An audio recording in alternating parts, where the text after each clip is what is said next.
Hi all, and welcome to this video on analysis and evaluation, which is the NEA section of A-Level PE.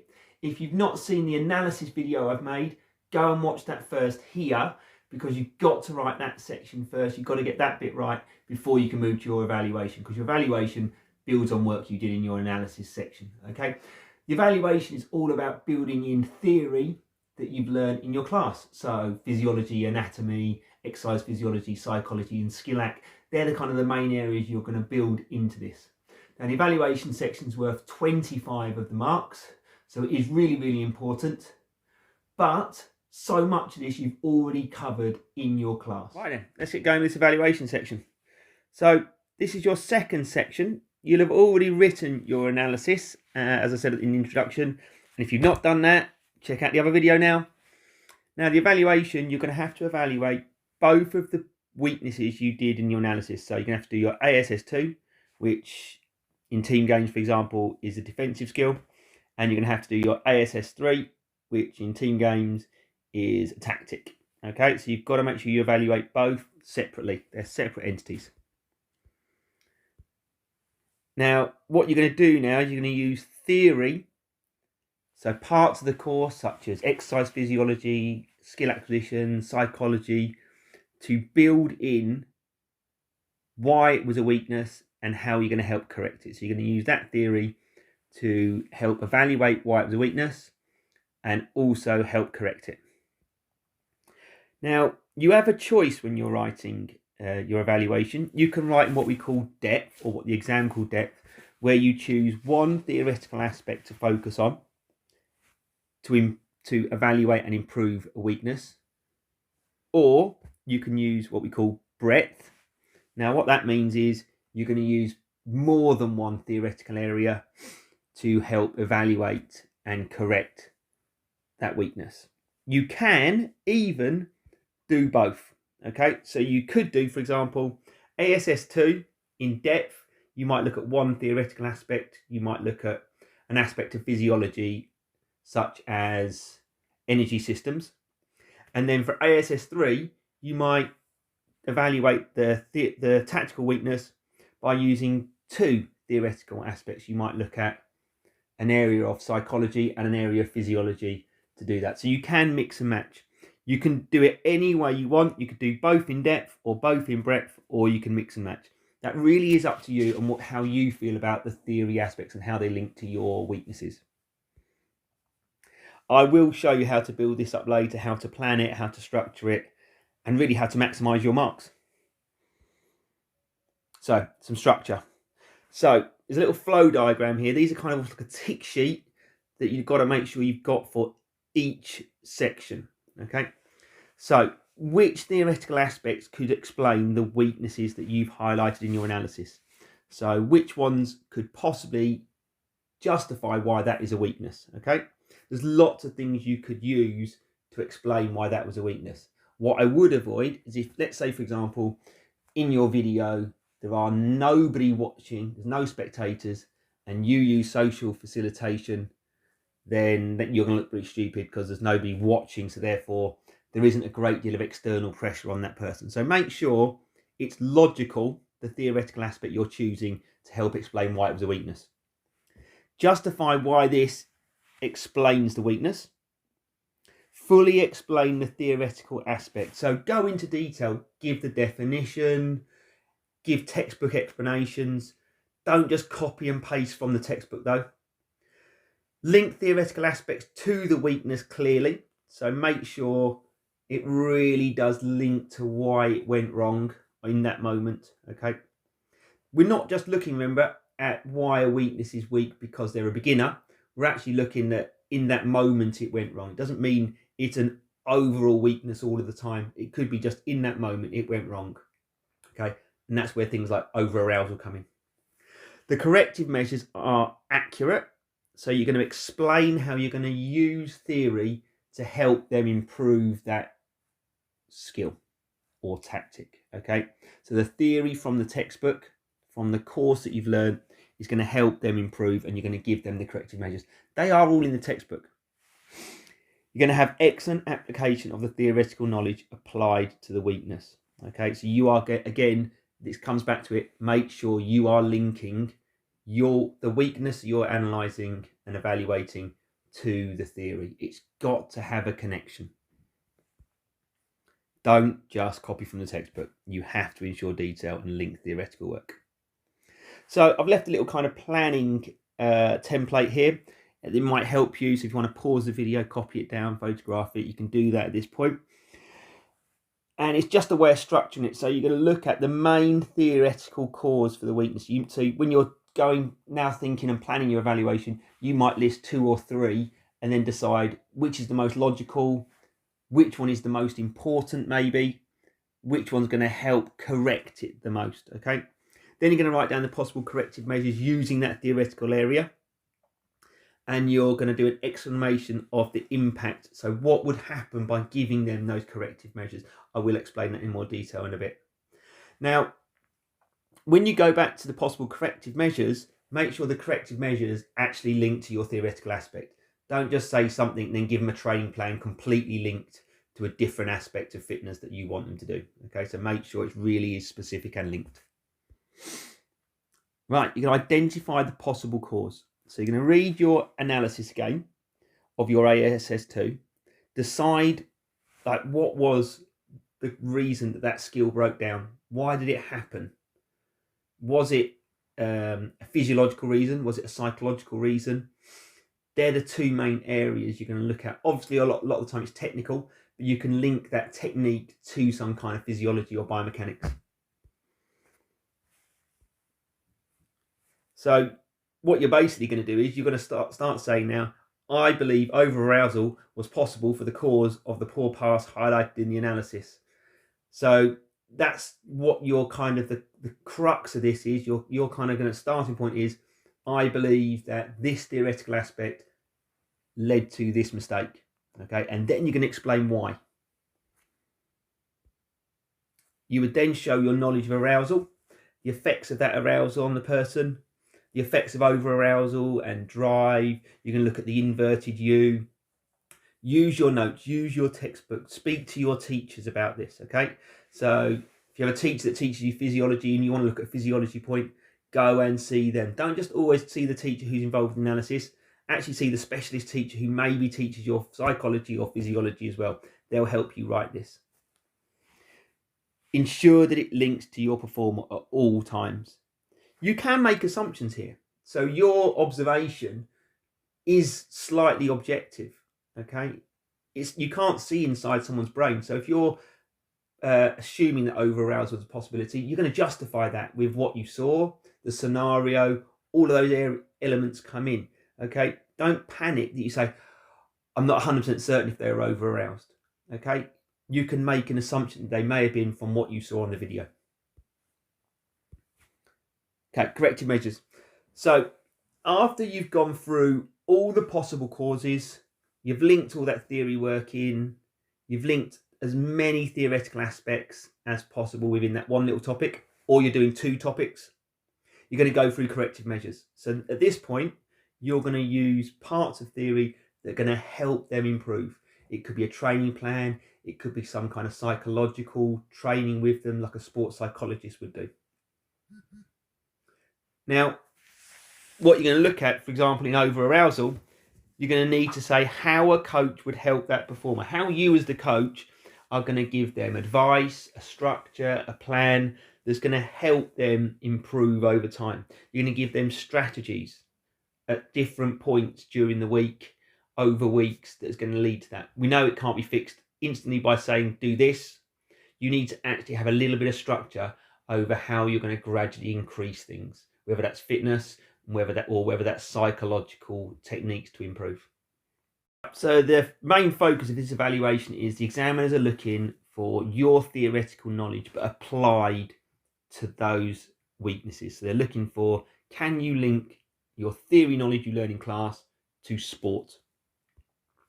So you've got to give as much relevant theory as possible. You can really go to town here. You can find extra research online, link that to your work. Don't just copy out the textbook, okay? And always make sure it links to your weakness. You can really have as much as you want as possible here. If you're going for depth because you're really good at one little unique topic, you have to go into real depth. You have to find extra research. You have to find other stuff online. And there's loads out there. There'll be loads of stuff linked from your weakness to theoretical aspects and also with corrective measures. So go and do your research. Use more than one theory area. So even if you're going for the depth approach, you've got to use 2 units. So you've got to use at least 1 unit, let's say from psychology, and 1 from exercise physiology. Don't do both from psychology or both from physiology. You've got to show you're a really capable student over a range of topics, okay? If you're going for breadth, you're probably going to automatically use different topic areas across a range from both year groups. This is your chance to show off. Go for it. Actually show the examiners you've got a really good range. You've got depth of knowledge across the curriculum. Okay, show off in that respect. Don't just put the definition and a brief explanation. Really go to town. By all means, use a textbook to help structure your answer, and then go online and find a bit more detail and a different approach. I've left the link here for the exemplars. You can check that out yourself. It's possible at school, for example, I can access more that are in a locked area. Your teachers can probably do the same. So let's look at the model for a cause. I haven't written a whole answer because that would take about 45 minutes to go through and explain. So I've just kind of put a little bit of structure and how you might develop this. So the weakness was poor passing early in the game of basketball. I've gone for a possible cause of over-arousal. And then I've explained why I've gone for possible over-arousal. So the match was semi-final. The player would have had high levels of arousal leading up to the game. Possibly catastrophe theory may be coming into play there. They're really nervous. Their first pass wasn't great. Also, that's going to lead to more increase on the inverted U and possibly to catastrophe theory. So that really is a small part. I put that. When you write it, you're going to write that over a lot longer. You're going to give the definition for over-arousal. You're going to go into more detail why elements of that explanation about the game situation can lead to over-arousal, okay? But that's sort of how you're going to start that off. They're also playing a team where they're a year young. You might know that within yours or the standard, or whether it's the first time they're playing in a game, etc. That could contribute to over-arousal. You can maybe link that to personality traits as well. So are there a need to achieve person? Are they a need to avoid failure person? That might affect their levels of arousal. You're going to mention the inverted U drive theory, peak flow, zone of optimal functioning within that, because they all affect someone's performance. If you go into detail there, you could use some of those, also link those into your corrective measures later. So you're talking about at the start about a cause, and you're going to talk about in the corrective measure about how you're going to try and eliminate those by corrective measures. Now, increased arousal leads to poor information processing, slower reaction time, dominant response, somatic responses such as muscle tightening leading to poor technique. You're obviously going to write that in significantly more detail. Okay, so you're going to use those as kind of starting off points when you're doing your planning, and you're going to then expand on those with definitions, with links, with explanations. You're going to link that to that situation where you've just seen this weakness. Build your cause, but link aspects that are relevant with your weakness and with the topic of arousal if you're choosing arousal. Okay, here's a social facilitation example. So I've set this one up slightly differently. So if you're kind of a table planner, this is a table one, and the exam board kind of like this approach as well. So first one you can do, top left corner, you can look at the theory, content for social facilitation, so you can list them all out. Behavioural effects, co-actors, audience, etc. Dominant response, evaluation, apprehension, level of ability. So you've got that first bit to maybe explain some of the stuff and start to link into your error. You've then got how that impacts on the weakness. So that's your link there. So it starts to increase anxiety, arousal, drive, reduces confidence. Then you're going to look at your corrective measures, top right corner. So the next stage is, how can I improve my performer? So you're going to start by saying, getting the player to being watched by a crowd during training, getting people to start evaluating them, talking about their performance in a really kind of like safe environment, just giving them really positive feedback to start with, so they've got a good feeling about people watching them, a good feeling about when they're being watched and evaluated, so they kind of get rid of any negative thoughts they have towards evaluation and feedback. And it will help improving focus and concentration. So think about how you can improve their focus, concentration, maybe even information processing could be linked. And then, what do you hope will happen because of those corrective measures? What will we see from that performer over weeks of doing this kind of training, psychological training? Okay. So let's look at a corrective measure. So you're going to create a program of how the performer will correct this over time. So if that's a physiology one linked to an element of fitness, you're going to do some kind of training program that's going to help them. If it's psychological, you're going to do some kind of program where they're going to do psychological stuff to train to improve. So for example, in the one we've talked about, arousal, we've got things like stress management, breathing techniques, mental rehearsal, visualization, attentional control. Now, it's not good enough just to say you want them to do that. When are they going to do that? How are you going to help them do that? So you've got to be really specific. If you were the coach, put yourself as being a coach, how are you going to do that? How would a pro club help a player who's having over-arousal issues? How are they going to build that in, not just to like one-to-one chats, how they're going to build that into their actual physical training as well. So when they're doing those skills, they perform them without making mistakes.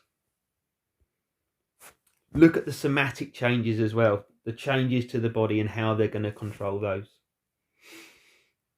Examine several, but focus on the measure for the performer. Okay, so you're going to talk about several maybe techniques, but you're not going to maybe use all of them as the corrective measure. You might just focus in on one or two. When this is corrected, what will we see from that person? So over time, how will their performance look because they've done these stress managements, because they've done visualization? What would we see in them that would be better? What kind of observations could we make about a performer who had maybe overcome over-arousal? Obviously, they're going to be better, but you want a bit more detail than that. What would we see in their approach to games, during games, etc.? As their coach, you're going to implement this. When are they doing it? Are they doing it during training, at home, during the warm-up? If it's a sport where there's breaks in play, such as tennis, what techniques are you going to give them between those things? So think about the sport that you're analysing. Are there natural moments for mental preparation, visualisation, if that's going to help them? You'd write about that. Okay, I've also done a little bit of a worked physiology example to kind of help you, because you're probably going to have to go down that route as well. So I've looked at a high jumper here. So when using an area of physiology, high jump's a good one. And what we're going to look at is the power of their jump wasn't very good. So we're going to look at muscle fiber recruitment. So different muscle fibers, fast, slow twitch muscle fibers. You can also look at the biomechanical reasons. Were they using their levers correctly in their legs and their arms? Okay, so you're going to kind of break all that down and how you can improve fiber recruitment.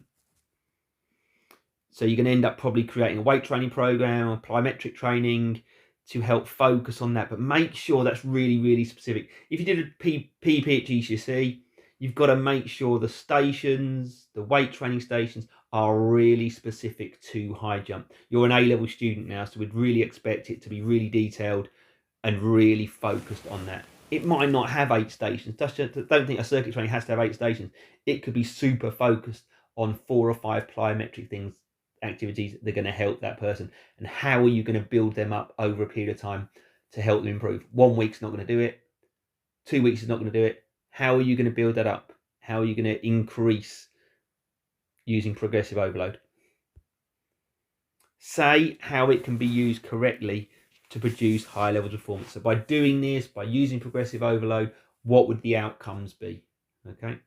How would you change it up by maybe having weight training and plyometric training? Okay, so before you go off and write this, remember these key points. 1, you can write in depth, so you can focus on one theoretical aspect for ASS2 or ASS3, or you can work in breadth, so you can use multiple theoretical aspects from across the course, or you can mix and match. You can have one in depth and one in breadth. That's really important to know.